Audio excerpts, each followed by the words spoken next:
कसा बळकट होईल, कसा मोठा होईल आणि आपल्या पक्षाला विधानसभेची उमेदवारी कशी मिळेल या प्रयत्नामध्ये आहे।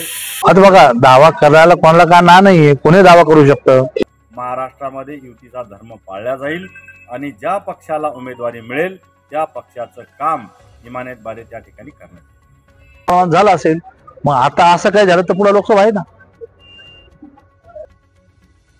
विजयाचा कुणीही दावा करू शकतं। अर्जुन खोतकर यांचा कैलास गोरंट्याल यांच्यावर नाव न घेता निशाणा। तुम्ही दावा करताय, तुम्ही जनतेचे प्रतिनिधी आहात, तुम्हाला आमच्या अगोदर वातावरणाची चाहूल लागते। खोतकर यांचा गोरंट्याल यांना टोला। तुम्हाला काय चाहूल लागली ते तुम्ही आम्हाला सांगा। अर्जुन खोतकर यांचा कैलास गोरंट्याल यांना आवाहन। शिवसैनिकांच्या बळावर जालन्यात शिवसेना विजयी होणार, खोतकर यांचा विश्वास। लोकसभा निवडणुकीत झालेल्या गोष्टी या मागील विधानसभेला धरून होत्या। त्या विधानसभेत जर काही झालं तर पुढे परत लोकसभा आहे। अर्जुन खोतकर यांचा रावसाहेब दानवे यांना इशारा। विजयाचा कुणीही दावा करू शकता असा निशाणा शिवसेना नेते माजी मंत्री यांनी त्यांचे प्रतिस्पर्धी कैलास गोरंट्याल यांच्यावर साधलाय। तुम्ही दावा करताय, तुम्ही जनतेचे प्रतिनिधी आहात, तुम्हाला आमच्या अगोदर वातावरणाची चाहूल लागते असं म्हणत खोतकर यांनी गोरंट्याल यांना टोला लगावलाय। तुम्हाला काय चाहूल लागली ते तुम्ही आम्हाला सांगा असं आवाहन अर्जुन खोतकर यांनी कैलास गोरंट्याल यांचं नाव न घेता दिलंय। शिवसैनिकांच्या बळावर जालन्यात शिवसेना विजयी होणार असा विश्वास देखील खोतकर यांनी व्यक्त केलाय। लोकसभा निवडणुकीत झालेल्या गोष्टी या मागील विधानसभेला धरून होत्या। या विधानसभेत जर काही झालं तर परत पुढे लोकसभा आहे असं म्हणत खोतकर यांनी आज दिनांक 5 ऑक्टोबर रोजी दुपारी 12 वाजलेच्या दरम्यान रावसाहेब दानवे यांचं नाव न घेता इशारा दिलाय। विधानसभेची निवडणूक तयारी कशा पद्धतीने तयारी करण्यात आलेली आहे आणि भाजपला उमेदवार सोडण्यात यावा असं म्हणून भाजपच्या कार्यकर्त्यांनी बावनकुळे साहेबांकडे मागणी केलेली।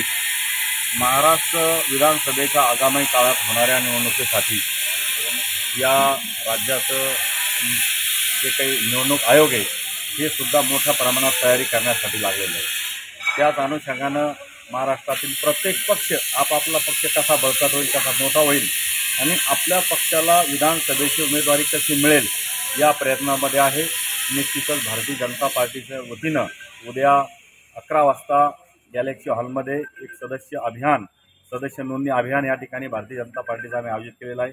मोठ्या संख्येनं पदाधिकारी कार्यकर्ते त्या कार्यक्रमाला उपस्थित राहणार आहे आणि भारतीय जनता पार्टी, शिवसेना आणि राष्ट्रवादी अजितदादा गट अशी महायुती आमची या महाराष्ट्रामध्ये आहे आणि म्हणून आम्ही आमच्या पक्षाला उमेदवारी मिळावी अशा पद्धतीने त्या ठिकाणी प्रयत्न करत आहोत। खोतकर साहेब म्हणाले की अगर महायुतीतून समजा तुम्हाला उमेदवार मिळाली, आम्हाला कधी उमेदवार आम्ही आबाचं काम करू, अगर मला मिळालं तर आम्ही तुमचं काम करू, तर महायुतीतून समजा खोतकर साहेब सुटली किंवा अजितदादा सुटली तर तुम्ही युती धर्म पाळणार का? युतीत काम पूर्ण देशामध्ये महायुतीचं सरकार आहे। आपल्या देशाचे पंतप्रधान नरेंद्रजी मोदी गत 4 महिन्यापूर्वी लोकसभेच्या निवडणुका पार पडल्या। या निवडणुकीमध्ये महायुतीने धर्म पाळला।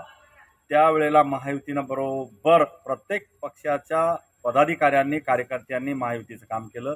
त्याच अनुषंगानं त्याच पद्धतीनं महाराष्ट्रामध्ये युतीचा धर्म पाळला जाईल आणि ज्या पक्षाला उमेदवारी मिळेल त्या पक्षाचं काम इमानत बारे त्या ठिकाणी कशा पद्धतीचं यश जे आहे तुम्हाला या ठिकाणी मिळेल, कारण प्रतिस्पर्धीने सुद्धा दावा केलेला आहे विजयाचा।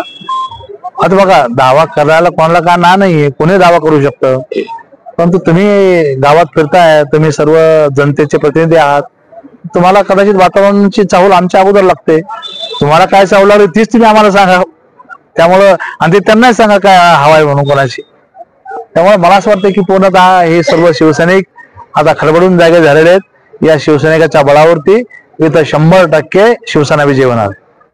भाऊ, तुम्ही सध्या महायुतीमध्ये आहात, महायुतीमध्ये ताकदीनं सर्वजण एक दिलानं लढतात, मात्र जालन्यामध्ये भाजपनं या जागेवरती दावा केलेला आहे। त्यांनी एक बैठक घेऊन जो अहवाल आहे तो बावनकुळे साहेबांना दिलाय आणि ही जागा भाजपला सोडण्यात यावी अशा पद्धतीची मागणी केली। बघा, या राज्यामध्ये जरी महायुती असते तरीही सर्वांना आपापला पक्ष वाढवायची मुभा आहे आणि जागा कोणी मागू शकतं ना। शेवटी निर्णय गुणवत्तेच्या आधारावर, निवडून येण्याच्या आधारावर त्या ठिकाणी होणार आहे। तेव्हा निवडून जो येईल त्याच्या संदर्भातला निर्णय होईल। उद्या मी अगोदर जाहीर केलं, ही जागा माननीय अरविंद चव्हाण साहेबांना सुटली तर अरविंद चव्हाण साहेबांचं काम मीच करील। ही जागा भास्कर जामेला सुटली तर किंवा भारतीय जनता पक्षाला सुटली तर हे काम मीच करीन, आणि ही जागा शिवसेनाला सुटली आम्हाला सुटली तर ते दोघे माझं काम करतील. त्यामुळे काय आमच्यामध्ये वादविवाद काहीच नाही. वाटतं का तसं की हो बाबा तुमचं नाव ती लोकसभेमध्ये घेतायत, असं करतायत तसं करतायत, गद्दारी झाली अशा पद्धतीने तुम्हाला साथ देतील असं वाटते? नाही नाही नाही, ते मागच्या विधानसभेला धरून होतं त्या गोष्टी, त्या मागच्या विधानसभेला ते झालं म्हणून त्यामुळं असं काही थोड्याफार प्रमाणात झालं असेल. मग आता असं काही झालं तर पुढे लोकसभा आहे ना.